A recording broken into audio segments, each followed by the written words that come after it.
আসসালামু আলাইকুম, আমি Akhtar Hossain. Welcome back to my channel. আজ আপনাদের সাথে শেয়ার করব শুটকি চিংড়ি ভর্তা। শুটকি চিংড়ি ভর্তা সবার কাছে পছন্দ হয়ে থাকে। আশা করছি আজকের রেসিপিটা সকলের কাছে ভালো লাগবে।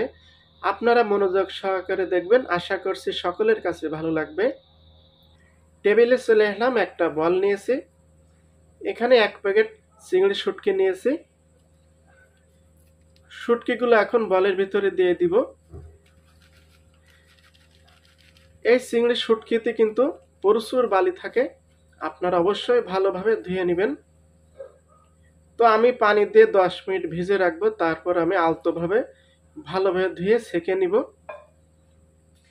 প্রচুর বালি থাকে, অবশ্যই আপনারা মনে রাখবেন এবং আপনারা ভালোভাবে ধুয়ে নেবেন। তো আমি ভিজে রাখলাম 10 মিনিট, তারপরে ভালোভাবে ধুয়ে ছেঁকে নিব। তো আমি চলে যাচ্ছি চুলার স্ট্যান্ডে। একটা ফ্রাই প্যান নিয়েছি, দিয়ে দিচ্ছি 20 গ্রাম সরিষার তেল। আমার আর দেওয়া লাগবে না, এই তেলে কিন্তু আমার ভর্তা হয়ে যাবে। কয়েকটা শুকনো মরিচ দিয়ে দিলাম। আমার মরিচে কিন্তু ঝাল কম, মরিচগুলো আমি ভেজে নিচ্ছি। তো মরিচগুলো আমি ভেজে নিয়েছি, এখন দিয়ে দিচ্ছি পেঁয়াজ কুচি। 100 গ্রাম পেঁয়াজ কুচি দিয়ে দিলাম, হালকা নেড়ে চেড়ে নিচ্ছি। এখন দিয়ে দিচ্ছি 50 গ্রাম মতো রসুন, আমি মোটা মোটা করে কেটে নিয়েছি, বেশি পাতলা করে কাটা লাগবে না। কয়েক টুকরো আদা দিয়ে দিলাম, অবশ্যই আপনারা কিছু আদা দিবেন। এখানে আধা টেবিল চামচ মতো জিরা দিয়েছি, আস্তা জিরা। এখানে 50 গ্রাম কাঁচামরিচ দিয়েছি, আমার কাঁচামরিচের ঝাল কম। তো আপনারা ভর্তা যেমন ঝাল খেতে পছন্দ করেন তেমন মরিচ নিয়ে নেবেন। সামান্য 1 চিমটি হলুদ দিয়ে দিলাম কালারটা সুন্দর করার জন্য। তো আমি হাফ ভেজে নিব। তো দেখতে পাচ্ছেন হাফ ভেজে নিয়েছি। এখন দিয়ে দিচ্ছি চিংড়ি মাছগুলো, দিয়ে দিচ্ছি শুটকি। এখন আমি ভালোভাবে ভেজে নিব। দিয়ে দিচ্ছি স্বাদ মতো লবণ। এখন শুটকিগুলো ভালোভাবে ভেজে ফিরে আসব। তো দেখতে পাচ্ছেন শুটকিগুলো কিন্তু ভালোভাবে ভেজে নিয়েছি, মচমচে করে নিয়েছি। এখন শুটকিগুলো নামিয়ে আমি ঠান্ডা করে নিব।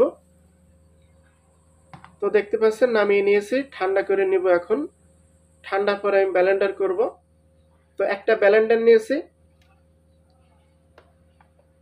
এখন শুটকিগুলো ব্লেন্ডারের ভিতরে দিয়ে দিচ্ছি। আপনাদের যদি পাটা থাকে আপনারা পাটায় বেটে নেবেন। দিয়ে দিচ্ছি 1 টেবিল চামচ জিরা গুঁড়া। এখন আমি ব্লেন্ডার করে নিব। তো আপনাদের যদি ব্লেন্ডার না থাকে আপনারা অবশ্যই পাটায় বেটে নেবেন। তো আমি ব্লেন্ডার করে ফিরে আসব। তো আমার ব্লেন্ডার করা হয়ে গেল। এখন একটা বলে উঠিয়ে নিব। তো দিয়ে দিচ্ছি ধনিয়া পাতা, এখানে আর কিছু দেওয়ার প্রয়োজন নেই। এখন ভালোভাবে মেখে নিব। তো মাখানো শেষ, এখানে লবণ সবকিছু ঠিকঠাক রয়েছে। এখন পরিবেশন করে দেখাচ্ছি।